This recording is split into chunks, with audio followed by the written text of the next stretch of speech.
What's up, guys? On this video podcast, we're going to start things a little bit differently than what we've done in the past. I recorded this with our friend Josh Soholt, and Whitney, my girlfriend, and I went to his place to have him help us out with some bow stuff. The reason that we went to Josh is because for 10 years, him and his friend Tyler had a pro shop, and after doing that for 10 years, they started what is called the Bow Tune School, which is a complete online course that teaches you how to work on your bow yourself. As we've been talking more and more about different arrows and different broadheads, different tuning techniques, I've become more and more interested in learning how to do more of the tuning stuff on my own, so I wanted to go to Josh, talk to him about that a little bit, but also just catch up and talk about hunting as well. So if you're like me and you want to learn how to tune your bow yourself, check out Bow Tune School. I'll put a link in the description of this video, and if you want to save 10% off of your subscription, you can use our code THP10.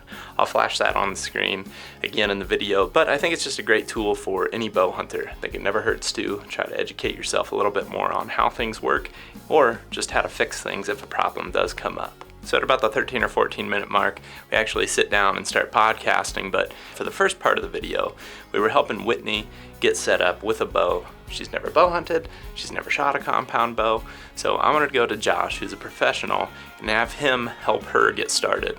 That way he could give her some basic tips on form, and also help anybody that's watching that may be in the same situation as Whitney and I, whether you're the one getting started in archery or you're trying to help somebody get started in archery. I figured Josh would do a little bit better job giving specific details of how to get started. So hope you guys enjoy it. Let's get to it. I figure getting started here with you is going to help shorten the learning curve a little bit. This is what we're dealing with. Okay. The Bear Legit. Seems legit. Like it's legit. Yeah, it's legit. No, this is legit. No, it seems perfect. What do you think are all the things that we would have to do today? Like get a draw weight that's comfortable, draw length that fits, and then learn correct form, which we've talked about. I just don't want her to create bad habits to start. The reps will get there for the aiming. Would you say that's kind of the right approach? Okay. Yep. Generally, and it's usually correct, but wingspan divided by 2.5 usually gets you within a ½ inch of your draw length or on. Most bows are about 3 pounds a turn. You just always have to keep it even. You want the bow to be really comfortable to draw back, but I don't usually suggest just taking it as far down as possible and making it as easy as possible to start. You should have just a good feeling, comfortable poundage. And in most instances, what's going to happen is the first session that you shoot, or the first 10 arrows even, the bow's going to feel super hard to pull a lot of times.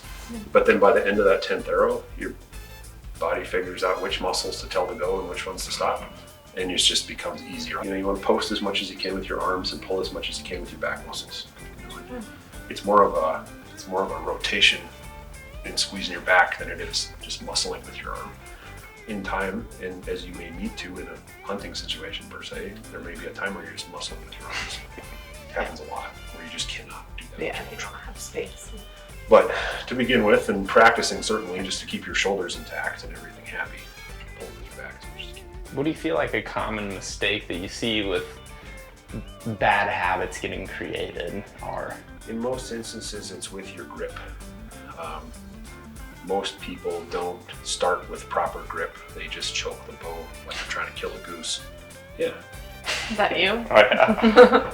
Every time I go into a bow shop, they're like, you should work on your grip. I'm like, I'm kind of like 20 years into doing it this way. I don't know that I can switch at this point. Initially starting that grip is going to be a big deal. Mm-hmm.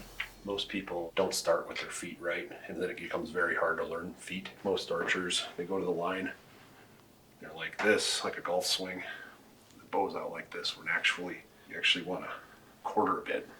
If you're like this and you're standing on a line, you come push me over, you're only using your ankles and your feet to kind of give your linear balance, but as soon as you quarter just a little, like you're super solid, you can push me and I can step. Your back foot. Well, the same thing's happening. You know, you're at target line with your balance, all of a sudden you're in very good balance here. Or if you're just standing like this, you're kind of working on this rock back I and never forth. even thought about that. Yeah. Because I just told her, it's like, yeah, you want to start that way. So I told you And wrong. that's most of the time, that's how the archer's taught. It's just, this is way more balanced. Yeah. And then most of the time you look at a bow handle and you think you should grip it like this. because that's what it looks like, right? But really, the only thing this handle for is posting against. If your bow feels good to hold hands with, you're probably not going to shoot it very well, because then you're going to grip it. A lot of people will shoot with an open hand with their fingers just loose like this. I really prefer to take the top 3 and just touch them to the front of the bow handle. And once you do that, so here, if you're loose, you still have, muscles kind of contorting the shape of your hand, and how it's referencing the bow handle as you're pulled. But as soon as you just take your fingertips and lightly just touch them against the front of that bow handle, it shuts down a ton of muscles through your hand and wrist. It just closes them off. They're no longer going to have influence to your shot. You see kind of the alignment. I have my knuckles coming on about a 45-degree angle off of that bow handle. And that's kind of what you're looking for. If you're here, you're too closed in, and you have a much better chance of slapping your wrist. Square it out here, and then you're coming back linear and resting in and getting just a nice anchor point, which we'll work on when you're actually released up and shooting.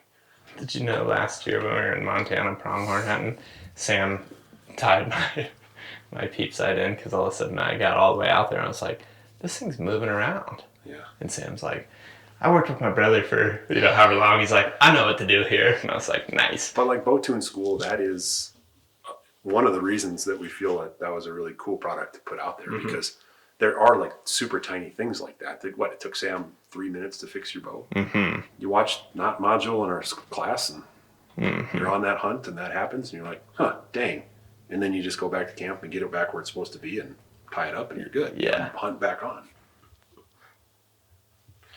So when you're ballparking a sight to begin with, you put an arrow on your rest and knock it up, and then line the string up with the arrow tip. So it's one line is kind of your one eye in it down the bow. You want that sight row to sit just on the left side of the string. And if you're left-handed, you'd be the opposite and just the right-hand side of the string. But you just want all of those pins banking up against that left side. And we're there, so tighten that up. So your left and right should be feeling pretty good. High, low. To be determined. That's the cowboy stuff.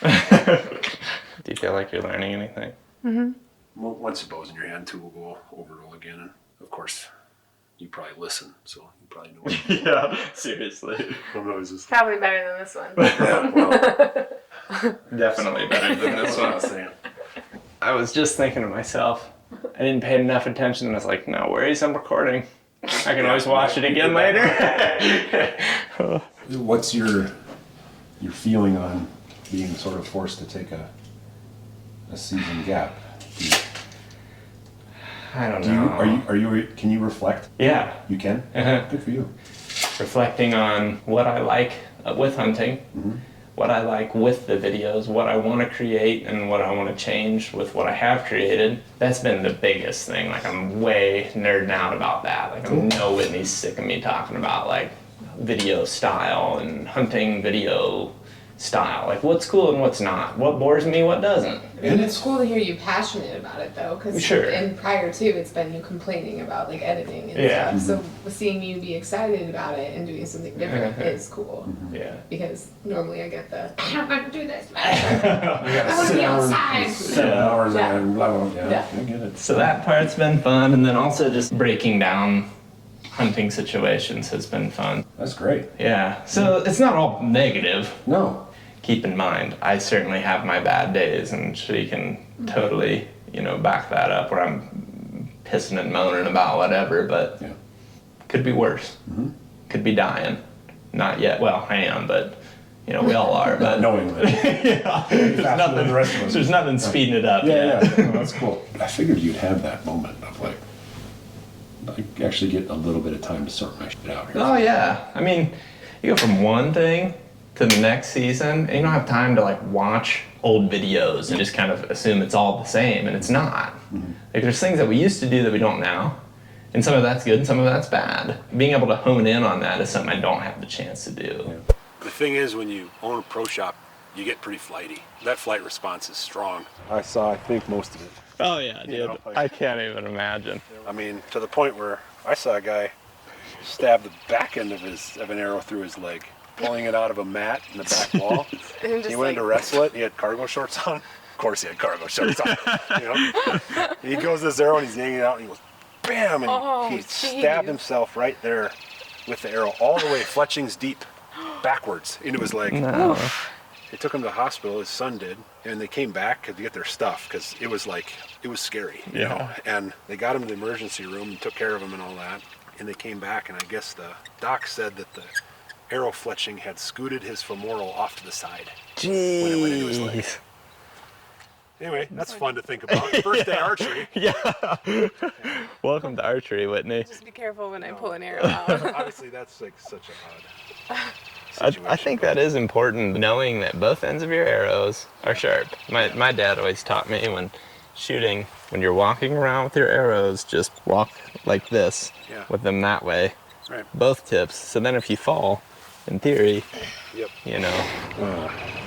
I had a guy let go of the bow once at the target line. Instead of the release, he let the bow go at full draw. And this all started to go down. I took off running, and the bow actually hit me in the back on the way, and the arrow ended up behind both of us about 15 yards.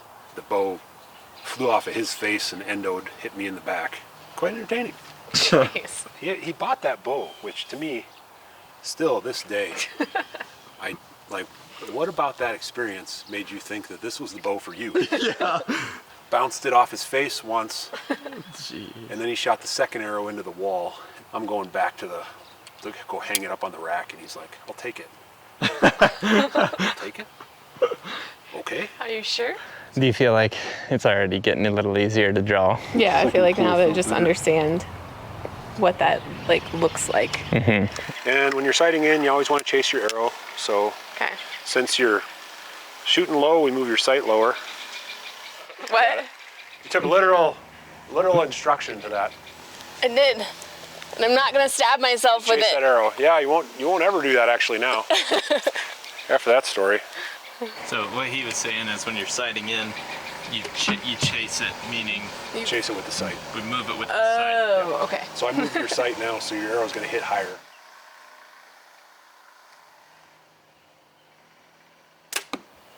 How are you feeling after your third shot ever? Yeah, it definitely does feel easier, like you said.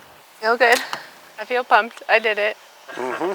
It's just so funny to really visualize the future and think how routine some of these things become in 2 months, you know? Absolutely.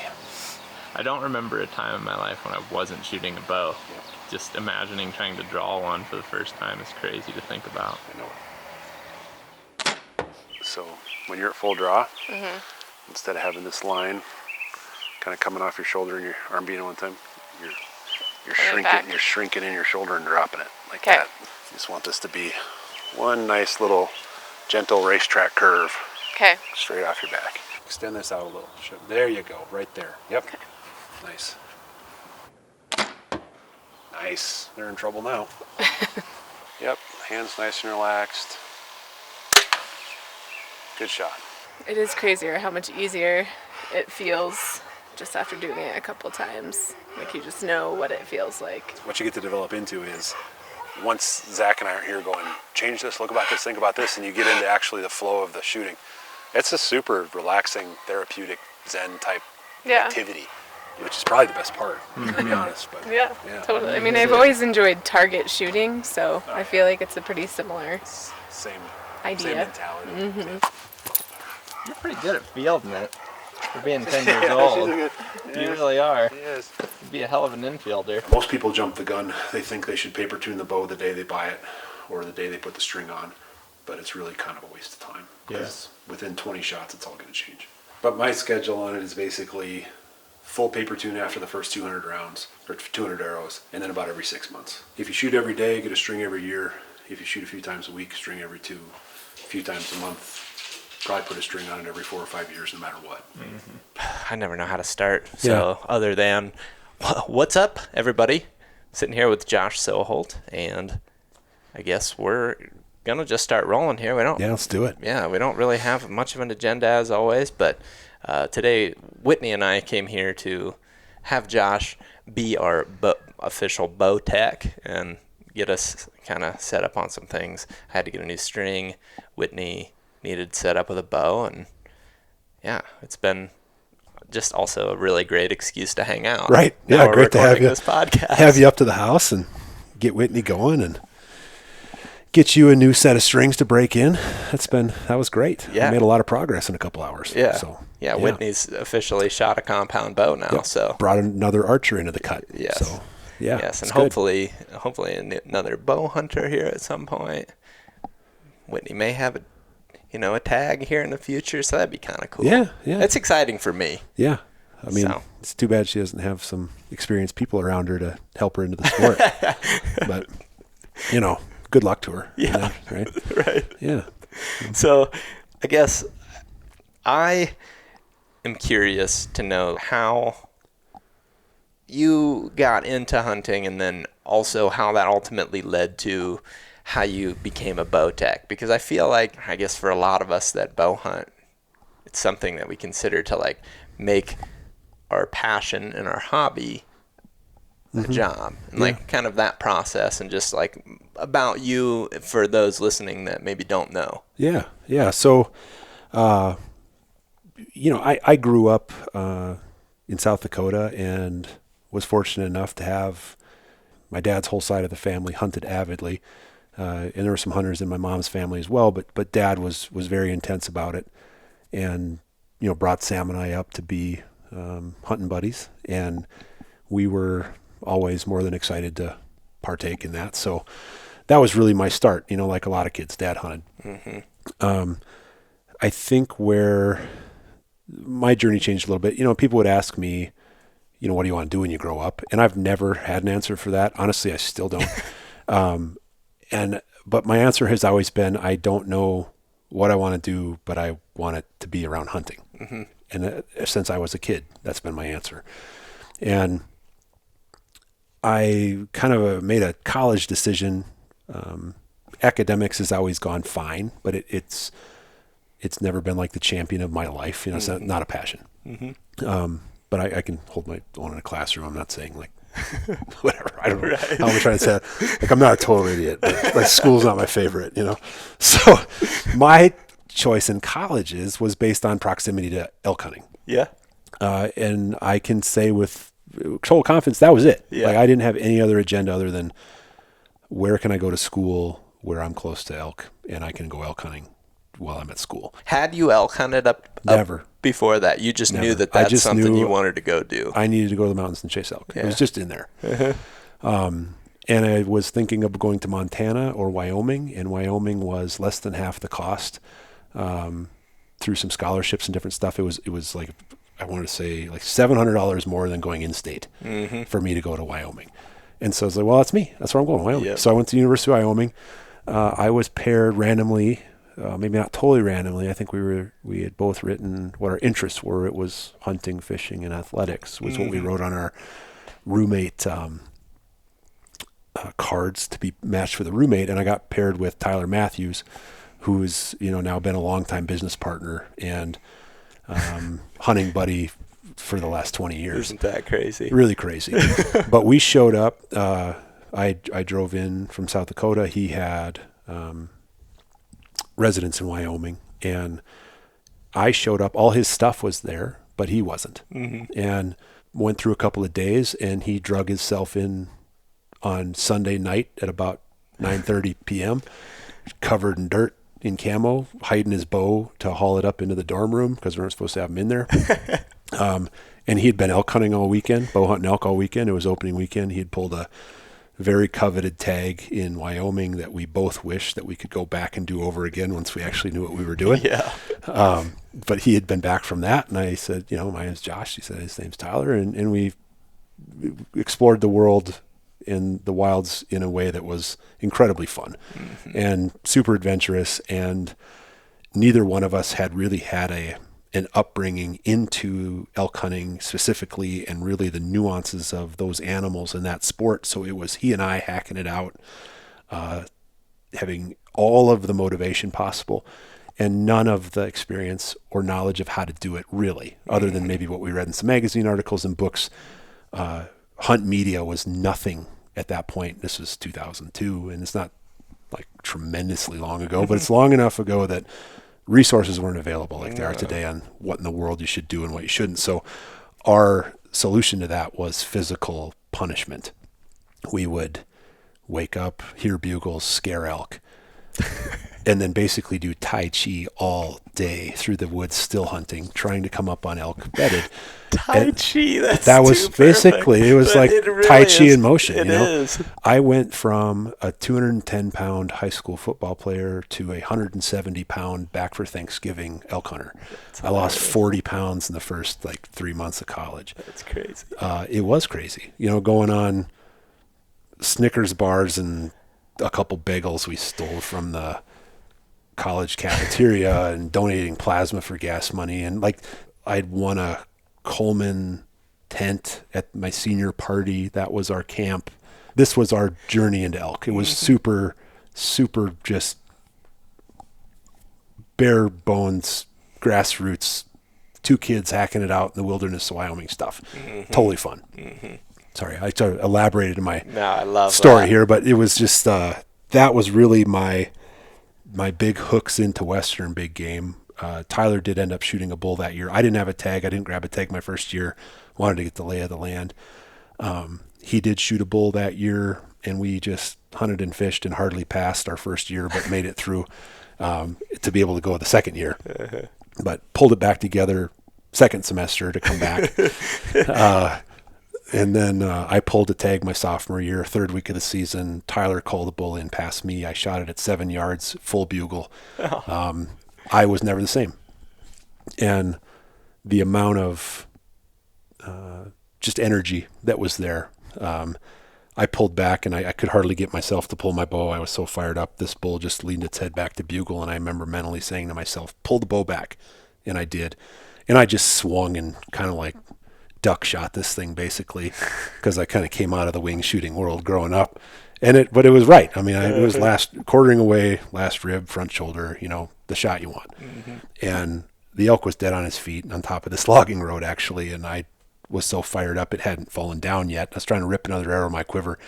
I stood up to chase the elk, and Tyler actually grabbed the backpack strap and threw me on the ground, and just was like, he's dead on his feet, just sit down, So this bull ran off the road and died off in the trees. We were a ways back, but it was just, it was quite a memorable moment. Oh, yeah. But then from then on, absolutely obsessed Yeah. with that game and the bow hunting game. And Tyler and I had sort of planned out this retail experience people have it, because at the time there was not Western big game hunting equipment. It was hiking equipment, camping equipment, and hunting equipment, and those worlds really had not meshed yet. And so our idea at the time was to create an online company that would sell both hiking camp equipment alongside the hunt equipment, and it could be one place you could go to get both. We thought that we were tapping into a market that already existed, and we just didn't realize that it wasn't even there yet. But we got to be a part of that, which was very cool. And went off from college and got jobs for a couple years, and then ended up coming back together in Fort Collins, and we started a backcountry hunting store, archery pro shop, and we actually had a small gun counter as well, called Gannett Ridge Hunting Equipment, and he and I ran that for 10 years. But the biggest focus of that was all about the freelance guy that was picking up a bow and grabbing pack and some clothes and camping gear and heading up into the woods on their own to try to work out this Western thing on their own without guides. DIY. The DIY guy. Yep, that was the store. And so it was a very cool meshing of those things. We had a website as well, but that really got us into the archery world way deeper. So, both of us became registered technicians and ran a very successful pro shop for a decade. We started that when we were 27 and did that till we were 37. When we started it, neither one of us had kids. Now we both have 2, and 10 years later, it was time to do the next thing. But kind of what we did was we took that knowledge set of a decade of doing that professionally and owning and operating that shop, and put it into a 14 module course called Bow Tune School. and basically gives people the opportunity to understand how to be an archery technician.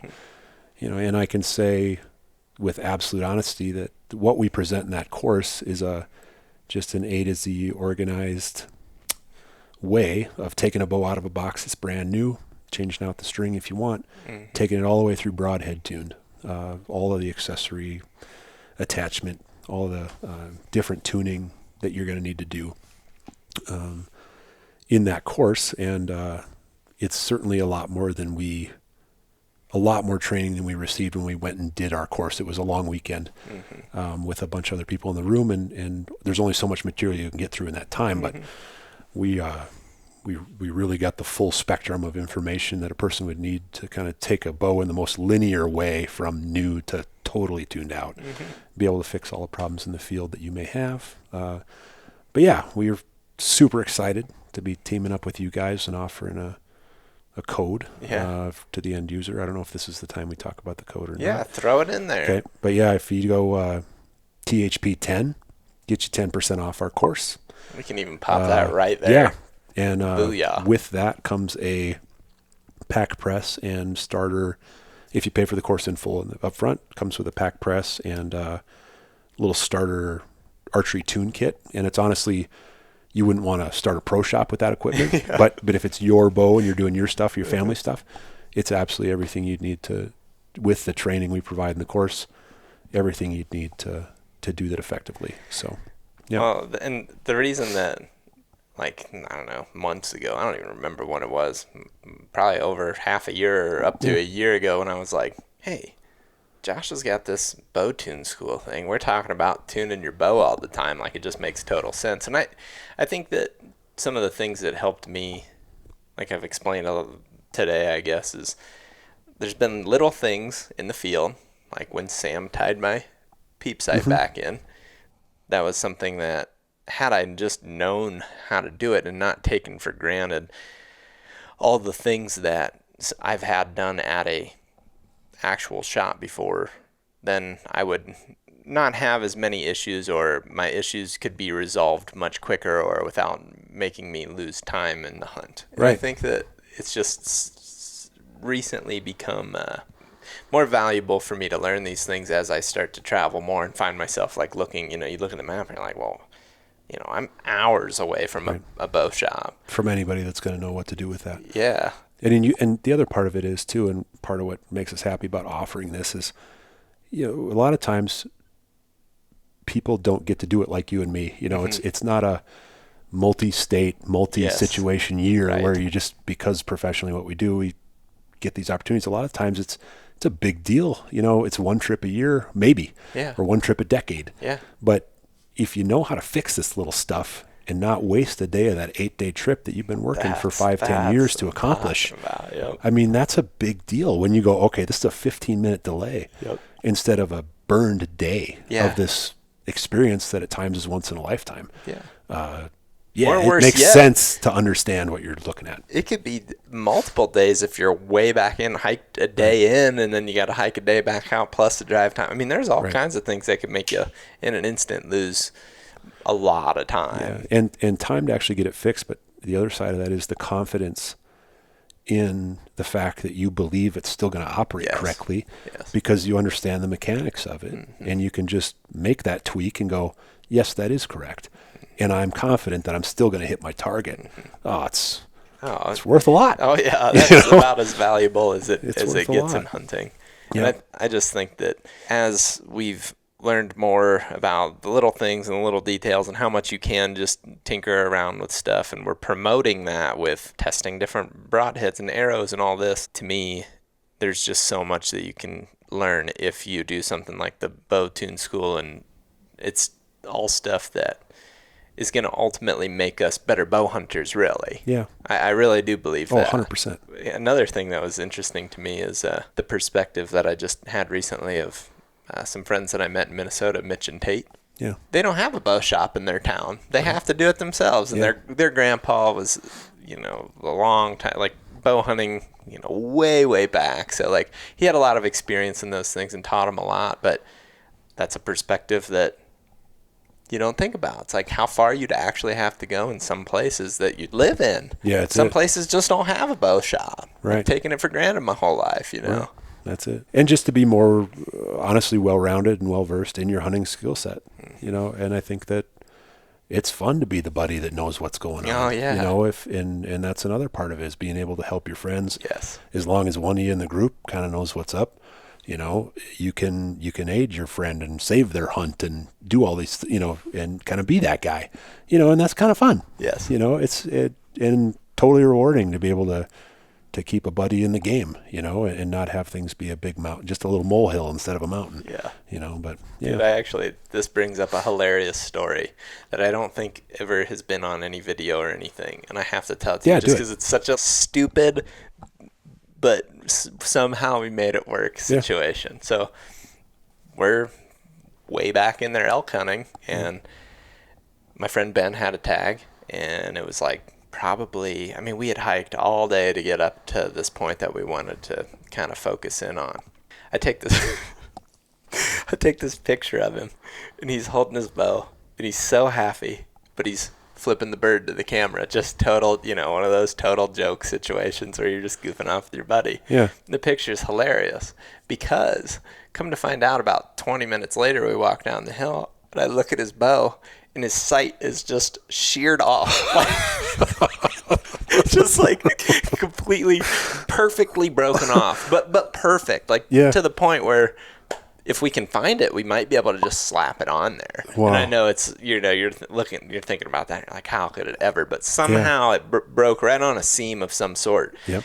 And he luckily had his tracker on X, and we followed that silly little blue line right back to where he fell. Not that silly that day. And that's why, honestly, since then I've started always running a tracker. Because you might find something that you lost, which might be a big deal. Yep. And in this situation, it was pretty much the biggest deal. Right. You know? And I remember him falling, and we both remembered it at that, and it was like, that's probably when it happened. Mm-hmm. Sure enough, we go back there, find it. And that night at camp, we sat there and took super glue that we had in our pack, like kind of an emergency type kit, super glue and electrical tape. Perfect. And we got that puppy to where it was just smacked right up against that spot where it broke. Yeah. We glued it and we taped it, and then we just let it dry that night. Yeah. And the next morning we went and shot. And this is where it went from bad to like, oh no, is it getting worse? We go and we had these little foam, you know, like the sleeping pads. Yeah. But we had little sections cut out that we would sit on if we were glassing or whatever, or just eating lunch or whatever. Which is absolutely mandatory for backcountry hunting. Oh, it's great. You have to have some kind of pad like that. But you don't think about it until you see somebody else, and you're like, wait. Yeah. That is maybe that a game one changer. bit of comfort, it's a major mentality changer. It's also like the floor mat on my tent. Yeah. It's so nice. Right. But this day, it was our archery target. So we fold this thing up, and we took these like extra straps that we had, and we made it as solid as we could and put it up against an elk wallow. Okay. Elk wallows are pretty soft, right? Oh, yeah. Arrow just gone. So he goes from like 4 arrows to 3, and it's just like, whoop. So it was like from bad to almost worse, and then we managed to figure that out, get in a more solid spot, shoot. And he shot however many arrows it took, and we got that puppy sighted right back in. Nice. Believe it or not, he used it the whole rest of the 2019 hunting season, even into whitetail. He Just never switched. He never fixed that thing. It's like, well, it's solid now. Yeah. And it's like, but so that's not necessarily tuning, but that's just like my one the most ridiculous story where something went wrong with the equipment, and we somehow managed to just roll with it and make it work. But get it to the point of finishing out an entire season to the point of shooting a whitetail with that same sight, and it's just so hilarious. Yeah, that's great. Yeah, I'm sure though, like there's plenty of times where having your knowledge has helped you in situations. Certainly been multiple times with myself or somebody. Yeah, let me see that, and just fix it. Tinker, Whether it's just like a little stuff too, you know, fixing an angle on a peep, a rest that got loose that you need to kind of get back, and you know, that kind of stuff. But all those things are really like sometimes the little things are almost the most stressful because you're like, well, what if? Right. Like, what if that messed something up? Yep. And I think when you get the back end knowledge on it, you understand, and as you tinker, you start to understand, okay, what's a huge issue? And then what's a small issue? And how much time do I need to give this? Let's say you have a loose rest, right? And I know that before I learned how to work on all this stuff and did all that, a loose rest would have been a major mountain in my head, would have been a big deal. But if it happened now, it'd be like, dang it, but at least I have an understanding of, okay, if it's off a little bit, what's the actual effect?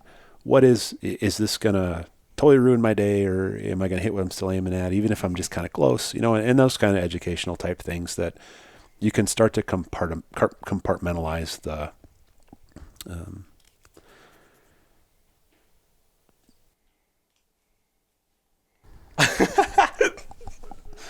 just the priority of that. Yeah. And that's in itself helpful too. Yeah. Well, like we were talking about earlier about like arrow flight, and just for me, sometimes that is something that I can't always get the answer from a bow shop. And I feel like as much as I value a bow shop, as somebody that has always went to one, and you find ones that you like and the people are good to you, keep with that. And when you find them, don't give them it up. How much or not, keep going back and supporting those guys for sure. Completely agree. Yep. I think that's a big part of what I want to keep doing moving forward is if I learn more, let's say I get to the point where I could work on my bow from, start to finish and have no reason to ever go into a bow shop, I still think that it's important, because if you find a place that you like and they treat you well, right, that goes a long way. And I think that that's a whole industry that could easily get forgotten, I suppose. Sure. But with that being said, there's certain things that I'll maybe get one answer one place, and then the next place, like let's say I'm in a different state or just a different shop, I get a different answer. And then it's like you get all these things rolling in your head, or you watch a video on YouTube and you hear a different opinion yet. Yeah. And you're just like, wait, yeah, what even is going on? Like, right. I have a million problems. Right. But I think knowing all of the ways to tinker with things and have the confidence, that's a big part of it for me that I just don't really have, and therefore I'm dependent on somebody else to give me the answers. And I'm to that point now where I'm like, okay, I gotta just do this, learn how to do this myself, right, and then hopefully be able to help people better and help myself just answer the questions where, like, all of a sudden, like, why do I have this one arrow that's going weird? Well, now I know. Yep, exactly. And I guess with our course, what we tried to do was really do an A to Z process in the most efficient way possible. That we, through the years, have deemed to be kind of our way. But through that, we try to display 2 or 3 different ways that it could be done, and if you go through the course, you'll kind of understand what I'm talking about. But there is more than one way to do it with archery in a lot of ways. And I think just listening to what everybody has to say and then kind of making up your own mind, that old saying, it's important, because there's going to be certain things that maybe you're a little more anal about, certain things maybe you're a little more lax about, or some priority that you have in your mechanics with it that you want more of or less of or whatever. And that's why we all have our own things, right? And I'm not trying to say this person's right or this person's wrong, any of that, but there's certainly different ways to do it. But we try to, from what we gathered as the most efficient and accurate way to do it, we try to present that in an orderly fashion, because when you look it up on YouTube, especially, sometimes the order of how that's presented doesn't actually add up, and like, well, what should you check first if this is flying wrong? Is it cables? Is it rest? Is it my spine weight on my arrow? Is it what?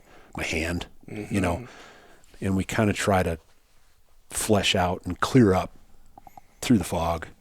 That jump ahead. First start here, then go there. Yes. This is the route, and this is the result. Which I feel like I'm on that end of, I see the one thing and I jump straight into like, well, that's it. Like, I'm sold on that. But then I look back on it and I'm like, well, it can't be that, because that maybe has always been a thing. Like we were talking about the grip earlier. I have a tendency to have the old pistol grip a little bit too much. Sure. And then somebody told me recently, well, we can't get your arrow flight right because you pistol grip too much. I'm like, well, that can't be true because I've had however many bows for however many years now. And if you run into that again, have them shoot your bow.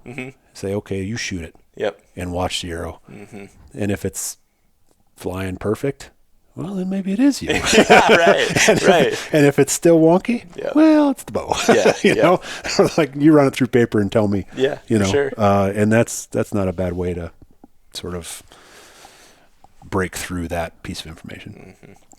So I want to talk a little bit more just because it's maybe my interest. So, you know, the hunting side of things. Definitely. Like I just want to talk hunting. I feel like this is too good of an opportunity to not talk about it. But Let's do it. So when you first started elk hunting, well, one of the questions that actually came up when you were telling that initial story was, do you think at times that when you reflect on the days that were those, you know, just wake up, hear the bugle, scare elk. Yeah. Do you think that actually helped in the long run? Oh, yeah. Just the foolish mistakes that Absolutely. you think are foolish now? That's actually probably my first piece of advice to anybody trying to get into elk hunting is go try to scare some. Yeah. Because then you're on them. You know, don't tiptoe around. Don't be so cautious with the spot. And I think that if you're coming out of the whitetail world into the Western hunting world, the caution that you have to take, and, you know, I'm going to get ripped for this, like telling people to march through the woods, you know, I get it. But when you're learning, you got to do it. You know, and even getting into new areas some days. There was a day that Sam and I were in mule deer country, and, you know, it was a brand new spot. And I looked at Sam and I went, how many deer do you think we're going to scare today? And he said, a lot. And I said, I know, let's go, you know, but that's because you're probably not going to get one that day. Right. You know, you have to go learn it, you know, and you have to not be scared to go learn it. But yeah, for sure. In all that time of all that Tai Chi time, we learn where elk sleep. I love that. We learn where they move. We learned how they move, what the trails were, where they wallowed, what they do, where they run to when they're scared. You know, there was a tremendous amount of learning that happened that year. You know, and then by year 2, we were calling bulls in and shooting them. You know, but it took a pretty foolhardy, super aggressive year of just getting after it and going to fail. That was a hugely critical part in the learning. Yes, 100%. I mean, it's what eventually turned us into what we're doing today. I like what you said about the whitetail coming from only hunting whitetails. Right. Because that's something that it's true for both of us. Yep. You know, hunt deer, then all of a sudden you're tossed into this world of elk hunting and everything seems so grand. And at the time you mentioned not having a lot of resources, but nowadays there's all these resources telling you how to call in elk, how to do this and that, and how to do everything. But there's so much value in experience. But on top of that too, I think thinking about how different the game really is, and maybe too for some, and some people do this, if your style is set up for whitetail, you can also set up for whitetail. Like maybe calling them in or maybe like running and gunning isn't your style. But and I think too, and just to add on to that briefly here, once you learn an area and you really understand what's happening, it can be incredibly effective to sit down. Yeah. Or to get a stand or whatever. But you have to understand before that. You have to understand what the movements are and how they're going across the country. But many of the most consistent Western guys I know they stay put, you know, and you're most likely never going to be a trophy guy doing that. But if you're out to just get an elk, do more than do less, you know, kind of thing. But yeah, it can be incredibly effective, but continue. Well, and that's where, you know, whitetail hunting and elk hunting there is a lot of similarity if you have that style. But I think you get on YouTube and you type in elk hunting, what's going to come up?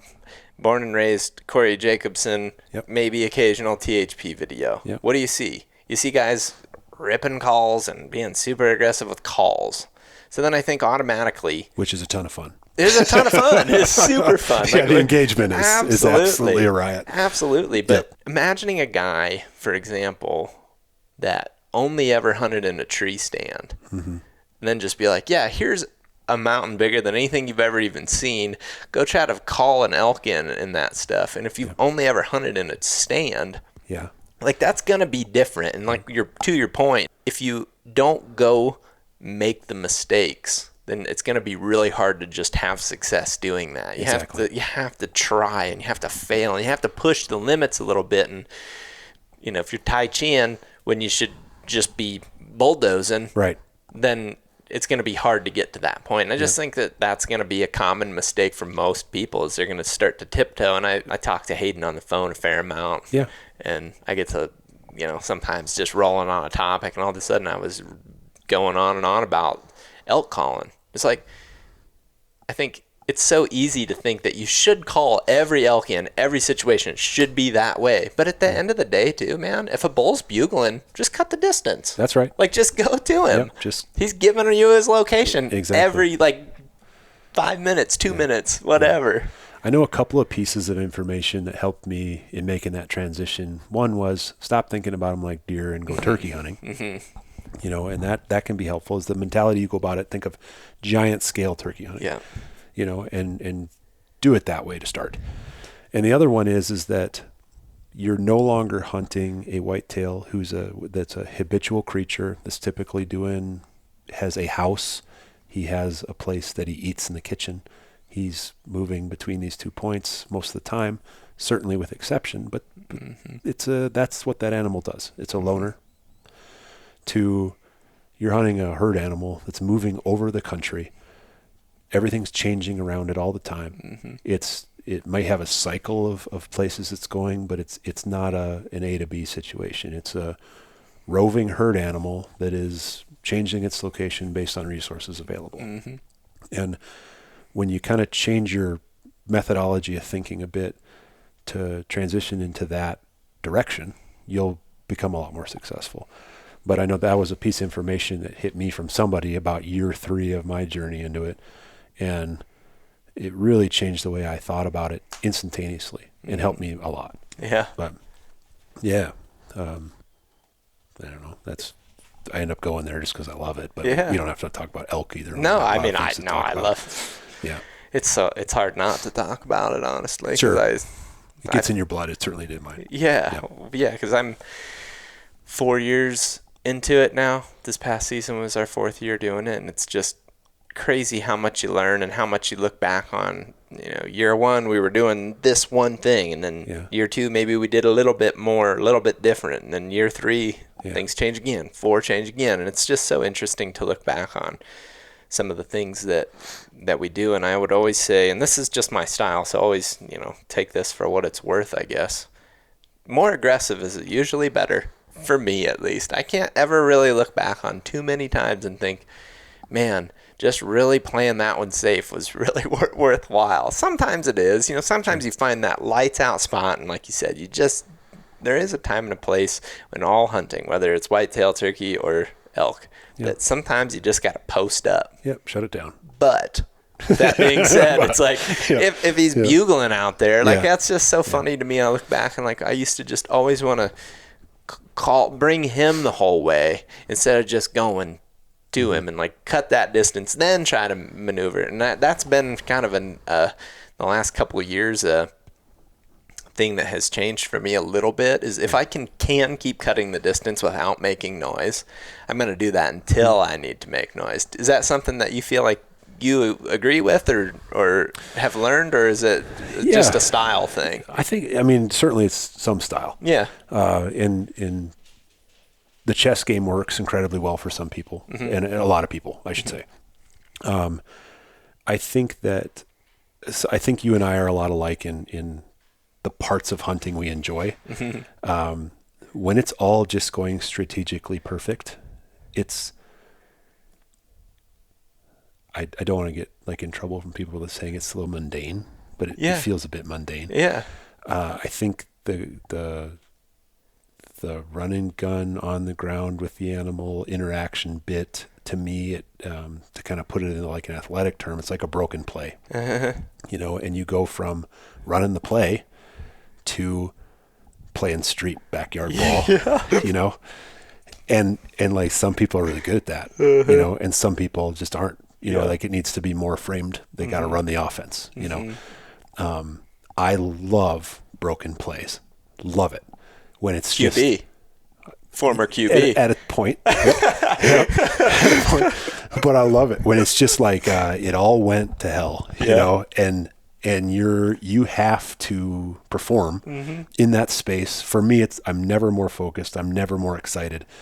The world lines out and makes sense to me in those moments of pandemonium in a way. Like it feels intense around you. It's actually just like you in the woods. You know, it's super quiet, but it feels like so intense, you know. But to me, like that's the juice. I love that part. And so, stalking anything, calling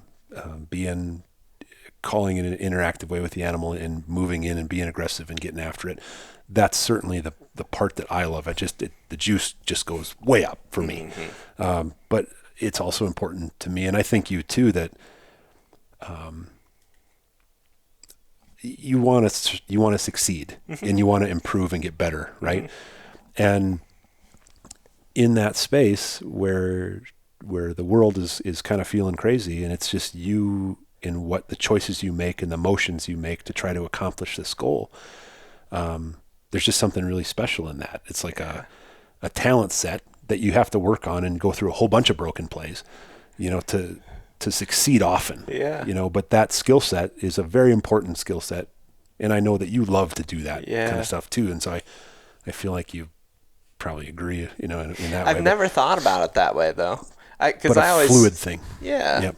I think about it often from a physical standpoint, as in, I think that it has replaced certain aspects of life that I'm missing now. I played sports similar to you and hunted when I was a kid. Sure. Hunting at that time when I played sports was more of just the relaxing. You go out, sit in the stand and let things come your way. But then when I was no longer playing sports, I had this time in my life where I was confused. How do I fulfill that again? How do I fulfill that playing in the heat of the moment, that right. game, that super intense moment? How do I get that again? Yeah. And all of a sudden, you see a buck bedded and you make the stalk, and all of a sudden it's like, whoa, that was it. And everything goes. Yeah. And dude, there's so many times in my life where I can't remember what I was going over here to even pick up. But when I get in the zone and I'm on the prowl in that moment, I'm never more focused. Nope. You can't Everything break it. slows down. You can't call me. You can't text me. And it's flow state, you know, is what it is. It puts you into that position where everything's so heightened. You just go into a different form of thinking. You know, it's that beautiful space we all strive to do, no matter what it is. You surf or ski or hunt or try to get there. Trying to, you know, rip a 45-inch northern on a big streamer on a fly rod. I mean, there's a different ways to, you know, get there through sport and activity and pursuit. But it's that just really super sweet spot. But to your point too, like there are a lot of people that want it to go down this way. And that's their juice. Yeah, which is super cool. Absolutely. I just don't relate very well because I'm like, I get bored. Yeah. You know, I get to where I'm like, okay, like when's this gonna happen? Or if I'm with somebody and we're filming, you know, that's my total excuse to just chatter it up. All right, we're gonna sit here and talk for 3 hours straight, and then when the buck comes in, I'm gonna be like, you know, have that happen. Yep. But I just think what you said about the broken play is really cool, because all of a sudden, you know, you have to make this decision, and sometimes it's just not there's not a right or wrong answer. No. It's just instinct. It's all super organic, and it just has to kind of lay out. How did you ever start hunting that way? Because you just told me that the first whitetail you killed out of a tree stand was, what, 3 years ago? Yeah. So I guess that's something that interests me. I want to dive into that a little. Part of it's just I grew up in South Dakota. So there's like options for stands. Macy. No, you're all right. Goodness. You can be a star. Yep. Have a sit. You gotta lick that ice bag for a bit. It's always made more sense to me for me to be mobile. There's always a cut bank. There's always a big bush to hide behind. There's always a giant cottonwood tree to draw behind. There's always something, you know, and I'm not scared of heights or anything like that. So that's not my reason. I'm not a ground guy because I don't like being in a tree. I don't mind being in a tree. It's fine. I guess I just always felt like I was always more effective for some reason. Yeah. At ground level. For me, a lot of it was relearning things in a different way, but then also it just was so much more fun all of a sudden. Where like, at first I didn't think I would have more success, but ultimately that was the case. But I think a lot of it was just to start, like it was more fun for me. Yeah. Where my weird lack of focus that just constantly is going on, to just be like, yeah, dude, just sit there and don't move. Like, if you know me, you know, even if you spend like 20 minutes with me, you probably are like, oh yeah, I'm trying to get that guy to sit in this stand and not move or talk. Right. You know, again, with somebody else, it's really hard. In the heat of the moment, you know, if I know something's coming, yeah, I can sit still really well, but I have to get to that point where I'm engaged. Yeah. Yep. And I just think that when I was younger, as in college time frame, this is where this really started to take shape, is I like turkey hunting. Like, how do I like this so much? And how do I like it now all of a sudden that I'm doing it more? Yeah. Because when I was young, I played baseball, and I only would get a few weekends out of the year to turkey hunt. And I did as much as I possibly could, but it was limited to weekends. And all of a sudden I'm doing that a ton, and I'm loving it. And it's like, why don't I love deer hunting as much as I love turkey? Like, I love it, but it's not the same. There's turkey hunting's here, deer hunting's more just something I was doing. Sure. Looking back on it, because I loved hunting, but I didn't love it in the same way. Engaged in that game like that. Yeah. Yeah. And then all of a sudden I started doing it, and it's like, then I'm fulfilled. Now I like deer, turkey, elk, pronghorn, whatever. If it's hunting and I can move, which I can, Right. I love it. That's it. Yeah. Yeah. And it's funny too how, as you continue on and get older, you know, you start to flesh out a little tighter those joy moments. Like, what is really taking you into this and creating that motivation? And then you start to curtail your time out there to that need. But it's so funny how it evolves, you know. And I know when I was younger, I was just basically insulted that anything had a heartbeat anywhere near me. Like, that was a problem. Yeah. You know, like, I had to hunt it all the time. Yeah. I was so inner driven to hunt and acquire stuff. It was just a unstoppable obsession I had to fulfill in some way. Which I look back at now and I was like, that guy was super scary. You know? but like, as time goes on, and all of a sudden that just inner fire just to get the animal is not there anymore. Yep. You know, it's, and for a while I went, am I losing it? You know, like, am I, what's wrong with me? Yeah. You know, almost. Yeah. And then I went, no, it's actually probably healthy that you don't feel like that anymore, because we're all about nuts from time we're 17 to 28, you know, and, or 13 or whatever it is. But, you know, but that really allowed me to start to establish what actually the joy moments were and what appreciated it. And I think, you know, your style change and in kind of having that epiphany, I think it's in that process, right? Like, what's the special part, you know? And anymore for me, it's, if I'm not forwarding a personal relationship with a friend or spending time with family or exploring somewhere new, I don't really even need it. You know, I still love it. It's just, it's a really different time out there now, but I think that's just age. You know? I was talking to Mark Kenyon on a podcast. Mark, if you're listening to this, we're using your book right now as a stand. It's my copy. Really enjoyed it, Mark. So, you know, yep. But he said, we're all on a journey in hunting, and that's such a great way to look at it. We're all every year going through something different. There's another thing that we're learning about ourselves, our style. And I think I find myself talking about this ground hunting thing often, and I never want people to think that I believe that's the way you have to do it. That's exactly what I'm saying is find whatever makes you have that really intense focus, or whatever does it, whatever checks the boxes for you. Yeah. And it's going to look different for all of us, and that's really cool. Yep. We're not all doing the same thing out there. We all have different backgrounds and experience as to how we go about it. And whatever, it's been talked about a lot, the let's not attack each other. Right. Don't shoot holes in the boat, but, it was like I had a massive problem with, feeders, for anything. And then I went to South Texas on a javelina hunt. Yep. And I went, oh, when the prickly pear is up to your nipples and then the mesquite starts above that, it's like, that's it. Like this is the only way to go. And so my perception of that completely changed, based on your region of the country. You cannot judge that kind of stuff until you get down there with those people and have, and I'm not saying this exclusively with feeders. I mean, there's 100 different things you could throw darts at if you felt like it. Hunting on the ground for whitetail, a lot of people have an issue with that, or, I don't know, stand hunting for elk. I have no idea, but whatever the change is from the normal, whatever normal is, until you go experience that hunt in that place within that environmental space for that particular species, I don't think you can cast judgment on anything. No.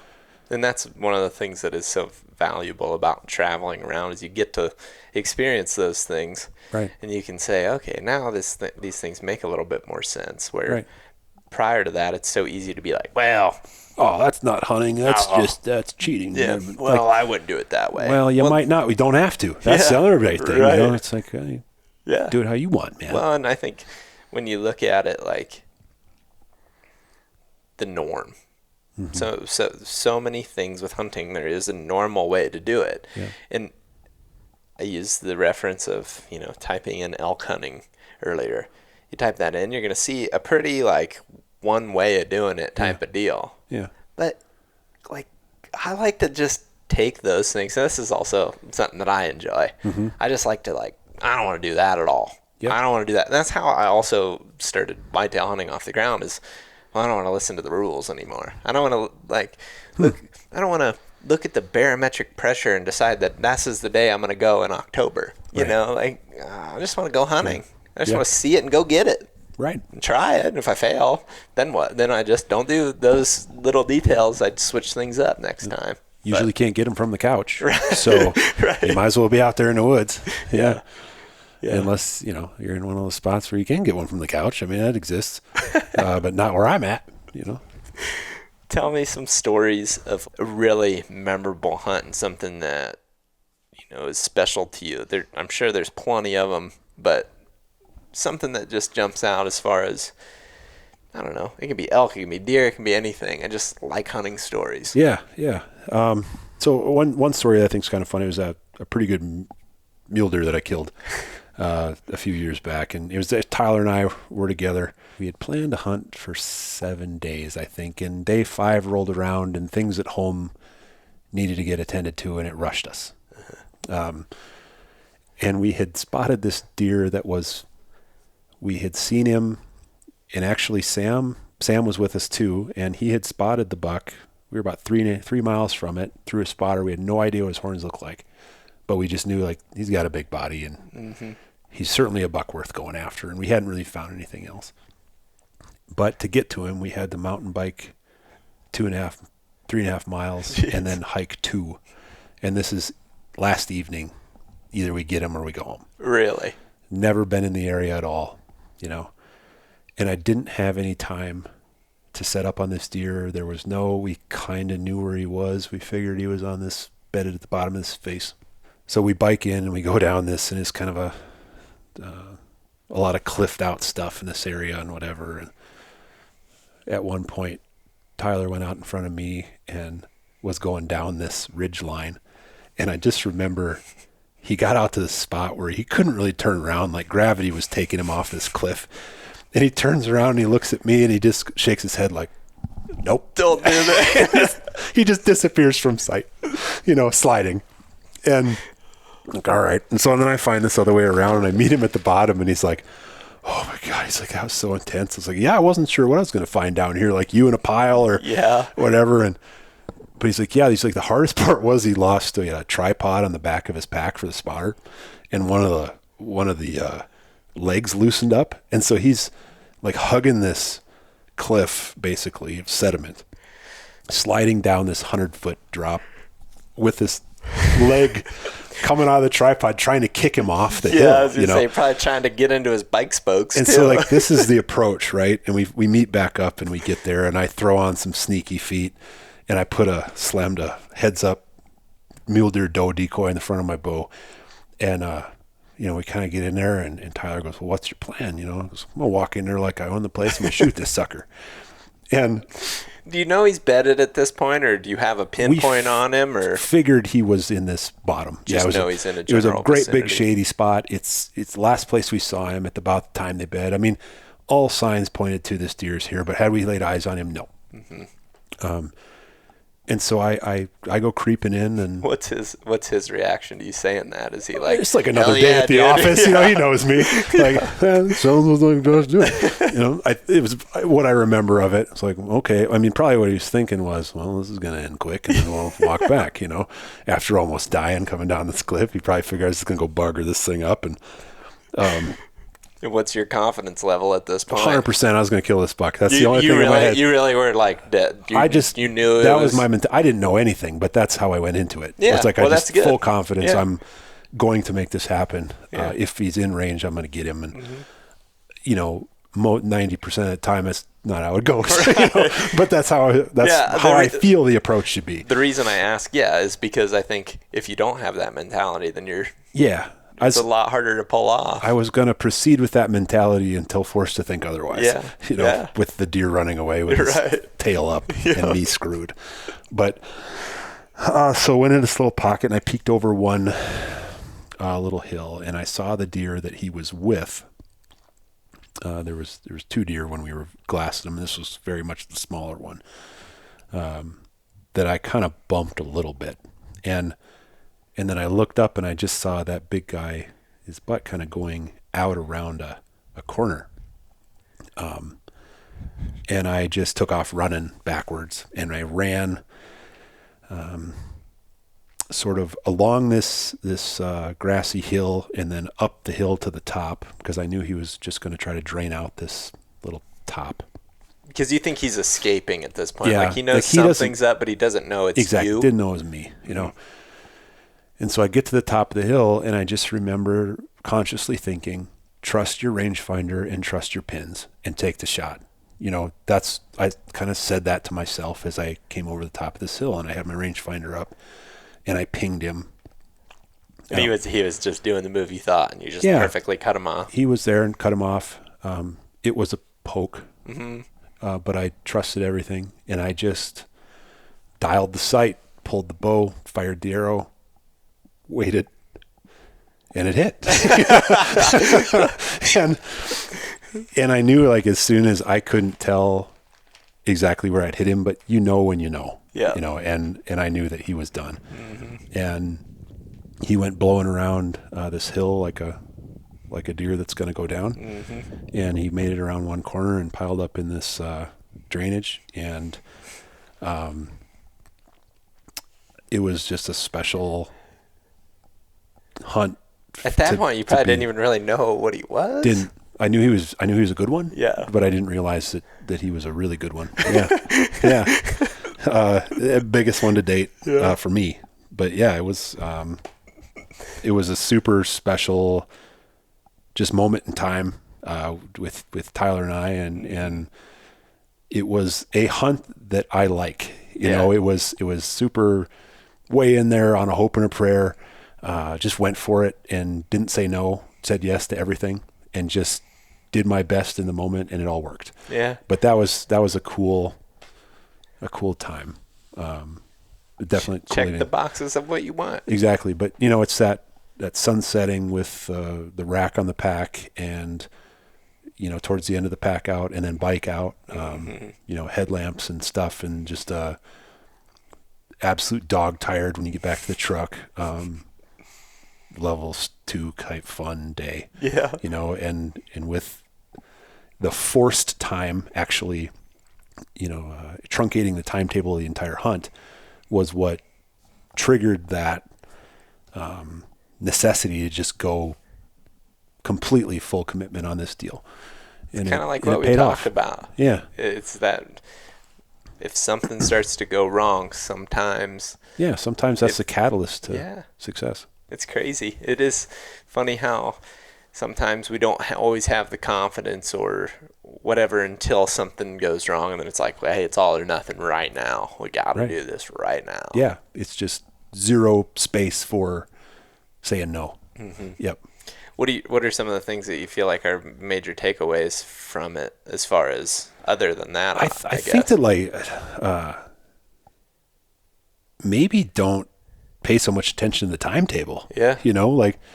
Just your answer has to be, let's go. Yeah. I think in most instances. Yeah. With it, and try. Because whether you win or whether you lose, you're gonna learn. Exactly. And the next time you're gonna be better. Yeah. Yep. I find it interesting because there's some people that stalk, and this kind of brings up maybe a question for you too. There's some people that stalk that I hear them say, I want to watch something multiple days. Mm-hmm. I want to watch this buck. I'm going to find him, which may take a couple days, but then I'm going to watch him for another day, 2, 3, until he's in this perfect spot. And a lot of people are really successful doing that. So it's obviously a super good strategy. Yep. I've never done it. Yep. That's never been a thing that I do in a stock. Not to say that I won't. And I kind of tried it one time when I was hunting mule deer on a buck that I blew a couple stalks on, that I thought that the time was right, and I still made some mistakes, learned from those mistakes. We won't necessarily dive into that right now, but I made the mistakes. But other times that I've had success, it's like, there he is right now. I'm going to make anything work because I got to get there for whatever reason. Yep. I think that style works too. Yeah. I think one of the most fun ones, nice thing about you is you get to watch all the stuff you do. Yeah. So the one, the buck you killed in North Dakota a few years back in that, is a cottonwood bottom. Is that what's on there? And you saw him from the thing and you went, get over here. And you just went down and got after it, and having that buck totally aware that something was up, and you just in that moment making the play, and you scored, you know, and I watched that hunt, and, your knees clacking together and at the end and all of it. And I went, yeah, man, that's the same juice. You know? And it's a moment of, because you had been in that scenario many times before that, you understood how you had to draw and when you needed to take that shot, and how you couldn't wait. I think you mentioned a different deer in some other state that you had experience with, and you knew that once his head turned, that was the release point. And understanding that flow, this is all skill set stuff. Yeah. And it was very cool to watch that hunt transpire, because I feel like what you were so fired up about in that scenario is exactly what it just parallels the total juice moment for me too, is that type of thing where it's not calculated. Yeah. It's just happening, and you're doing your dangest to make it work. Right. Yeah.